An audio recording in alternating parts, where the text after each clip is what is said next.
Brendan, how's your injury list just now? Is it alleviated the issues you've had? Yeah, but with a few of the boys, obviously Kieran's been back in with the team, which is great news. He'll need to find some more football fitness, but it's good to get him back out on the pitch. Olivier and Odsonne been training, so that's also good. Emilio, we'll see. Obviously took a bad knock the other night in the game, so we'll see how he is for the weekend. If not, then I would expect him to be fit for Thursday. Dedrick Boyata came through very well, which is good news. So all in all, we're getting a few back, which is nice. When you go into a game like this, when you've played the opposition a couple of times already in the last couple of weeks, is it different in any way? Do you approach it differently because it's a cup tie, or is it difficult to try and judge what to expect from the opposition? No, listen, it's one where obviously we've played St Johnstone 4 times already this season, and it's only human that you can be maybe blasé about going into these types of games, having won the games and played well in them. However, we've always tried to train the players with the attitude and the learning that every game is different. You have to respect every game. And like I say, we work very hard on excellence in our work, and that's not easy. Anyone who's been in my position will tell you in respect that how difficult it is. That when you're winning games and playing well, how to sustain that. So, but the beauty with these players is that they're very focused. The culture that we have is very much based around that no matter how we are doing, how we're working, that we can always improve, we can always be better. And that's the mentality we'll take into this game. The team's playing well, we're winning, but we can be better. And our objective is to get through after the weekend. Given that then, and you say you can be better, where do you feel Celtic are this season? Because doing well in the league now. Maybe unfair to compare the last couple of seasons, but where do you feel Celtic are in terms of your expectations? No, they're where we'd want to be, but where the players have been absolutely brilliant in their learning, how they're developing. Lots of players improving. We've been able to go away. Training's important.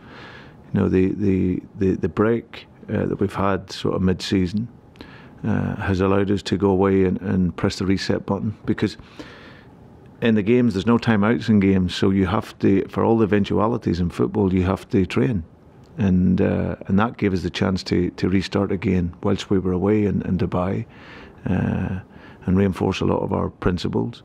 And like I say, we've started this part of the season well, and we'll continue to improve. So yeah, that's what we always aim for, constant improvement. And of course we want to, it's not just about winning games. Our job, and when you're a big club, it's to dominate, it's to score goals, and hopefully the supporters can enjoy their football, and that's our duty and our job. When you're playing the same team, you play sometimes midweek, you play against Sunday, is it the same level of preparation that goes into each game, or is there things that you don't have to repeat? No, it's exactly the same level. Sometimes you just have to reinforce. We don't think playing them the 5th time that there'll be too much new, but we always have to prepare, because like I say, that's the respect that we give every team, and in particular that team like St Johnstone, that will make it very, very tough for you. So it's exactly the same. The focus on preparing the very best that we can, and like I say, that then gives clarity to the players, because I think that if they're not clear in their jobs and what their roles are, and if you take anything for granted, I always think that players go into the games under that little bit more stress and anxiety because they might be unsure. So we always try to ensure they go in with a clear mind to use their qualities, use their abilities, and then hopefully that can produce a good performance. Do you think the work you did in Dubai, particularly talking, you were talking about philosophy and principles in terms of shape and the way you were wanting the players to operate in the field, their combinations and so on, is that why you're seeing an improvement in Celtic since that break? Well, of course, leading up to the break, there was very little time for coaching and preparing. It was really playing games, recovering. But I also think the players coming in have added a great energy to it. Those boys have settled in really well. They've they've really been taken by the chemistry of the changing room and the culture that we have here. So they've come in and added the quality and that energy. And obviously players, like I say, recovering, having the chance to get a breather, and then, like I say, reaffirm a lot of our work, and then just map out really for the players what we want to improve on going forward. So yeah, and listen, we've won games that we're expected to win, and they're never the easiest. But like I say, it's still a long way to go for us. But it's just on to our next game. Tommy's obviously a very experienced coach. As you see, he faced them 4 times. He's probably tried plan A, tried plan B. Does he go back to plan A again, do you think? I mean, they were slightly more open at McDermott Park than you might expect them to be at Celtic Park, but there's still a potential element of surprise. No, I just think it'll be a tough game in terms of they're a very honest team, St Johnstone. They've got good players. You have to work very, very hard against them. You have to prepare for the long game against St Johnstone because they keep the lines very tight, and they really make you work. But I think in our last home game in particular, we played very, very well. You know, our shape was very, very good in the game. We really suffocated the game in one half of the pitch, created lots of opportunities. When we lost the ball, we had great numbers around it to get it back, and that allowed us to then eventually make our breakthrough. But you have to, like I say, prepare for the 90 minutes and beyond, because they always make it difficult. Brendan, you've got St Johnstone in the Scottish Cup this weekend, obviously Valencia coming up on Thursday, then Kilmarnock away in Valencia obviously for the second leg. Just how big is this next 2 weeks for Celtic this season? They're always big. My concentration's only for the weekend. Every game at Celtic is a big game, so you don't need to magnify it any more or less. You know, it's we prepare now for St Johnstone, and that's our biggest game. 100% record at home at the moment, of course, Celtic this season. How far do you think you can take that in terms of domestic competition, Brendan? Could it possibly be the whole season? Would that be an objective? It's win the next game. Win the game. That's our mantra. You know, it's always difficult to forecast. I think as all you can do is really prepare your team, prepare the mentality of the team to go out to win. I think what we spoke about was, in particular, our concentration. You know, it's got to be important for our second part of the season that we're super concentrated, and I think we can see that in terms of our defending.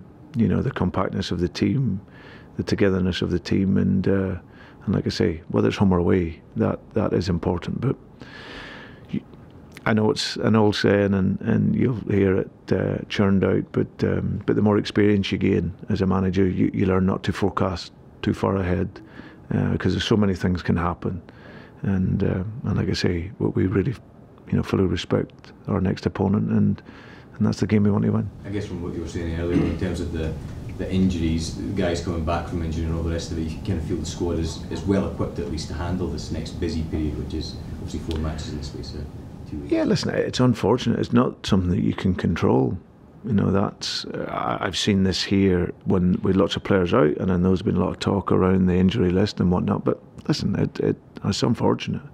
For me, I've seen it as an opportunity for players to get playing, to come in and show what they can do. And I've got a fantastic squad of players here that have shown that okay, we've had a lot of injuries, but the strength of us has always been about the team. And of course, when you lose individual players through injury, you don't want to, but it always provides an opportunity for someone else to come in and add that competition. So the players have taken that on board, and we haven't been affected in terms of the structure of the team and the level of which the team has played. Talking of opportunity, I know Karamoko Dembele's been training with the first team squad, causing a lot of excitement amongst Celtic fans. He's only going to be 16, obviously, later this month, Brendan. How far away is he from, you know, making first team appearance? I know a lot of Celtic fans getting excited about his potential, obviously. Is he a long way off? He's a very talented boy, but you just got to, you know, you don't need to be, you know, putting the spotlight on him as a kid. You know, he just needs time. He's a very talented kid. He's working his way through the system very, very well. And like I say, we get lots of very talented young players here that just need time, need development, and then they know that they have an opportunity here, to break into the first team.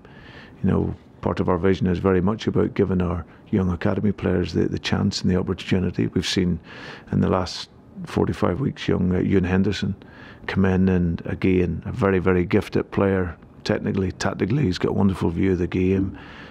Needs a little bit of maturation in terms of physical development, and no doubt that he'll come through also. So there's Karamoko, you, and there's other very gifted young boys that if they continue to work hard and really focus on their livelihood, then they know they have a chance here. Going back to playing St Johnstone again, Brendan, how different a challenge has that been for you in Scotland, playing the same teams more often than what you do in England? Yeah, it's a different challenge. I think it's allowed me to be creative, as a coach, to go away and try to find different systems at times that can challenge the opposition. Of course, the league is smaller, so you are going to play each other that bit more, and then if you get drawn in the cup games, sometimes you can play a team 6 times in the season. So, but I've enjoyed it. I've enjoyed that challenge of trying to find different ways, and like I say, you can't complain. You broke a few records since you've came, of course, but how much of an incentive is winning the Scottish Cup 3 times in a row for the club? Yeah, it's a big ambition because I'm here to win, and win as many trophies as we possibly can. So they've been 2 great days for us when we've been here for different reasons, and like I say, we want to get into the next round and put ourselves in the hat to have that opportunity to win it again. But like I say, we'll have to earn it at the weekend. You must be pleased with the fact that every time these cup games have come along, your players have turned up on the day. There's been no slip-ups, no complacency. You've done what you've had to do in each round. Yeah, it's a great tribute to the players, Ronnie, because it, like I say, we've tried to teach them not to be relaxed. You got to always prepare well. You always got to, as coaching staff and manager, you've got to give that detail in the preparation, so the players will feel that it's a big game. Give them that clear purpose going into the game, and then they can go and express themselves, and that's what the demands are here at Celtic. The demands is to win well, and over my period here, that's what the players have done, and the ambition is to continue with that. Just a name you missed out, James Forrest. Yeah, James back into training, looked very, very good this morning. So we'll see how he is for the weekend. Then there always seems a thirst after a round of fixtures, really retrospective punishment at the minute. Is there any worry about Joseph Simunovic in regards to him being cited potentially? No, not in my book. I think it was a strong challenge and it was an aggressive challenge, but I think defenders will tell you, when you're jumping with a young striker, especially the young boy from Hibs, he's a very good one. You've got to be strong and committed in the challenge, and I think it was that. There is a thirst, as you say nowadays, to overanalyse absolutely everything, but sometimes you've got to think that sometimes it can be a good challenge that doesn't need analysis, and you get on with the game. But I understand that everything gets analysed now, so but no, I have no concern. You obviously had the meeting with the referees a few weeks ago, and it seems in recent weeks there's probably been more scrutiny over the referees. Do you think there's more focus on everything that they're doing at the moment? There is, probably because there's been, the decisions have obviously allowed it. I think that if there wasn't so many decisions that were dubious and wrong, then of course there wouldn't be. But I just think it's the modern game as well. It's a very difficult job up here for referees. The guys that are doing the very best. The reality is they're amateurs. They're amateur referees. They're doing the very best. Most of them have jobs, to go and work. But the focus doesn't come off them. any less. But that's the reality of where they are up here. I think they're doing their very best. They're amateur referees that will sometimes make mistakes. We have to accept that. They need help, they need support. And it's a bigger issue around the game up here in terms of how we can support the referees and the association, because you only have a very, very small pool of referees refereeing in what is a fanatical country for their football. So I think there's a bigger issue there in terms of how we can help and support them.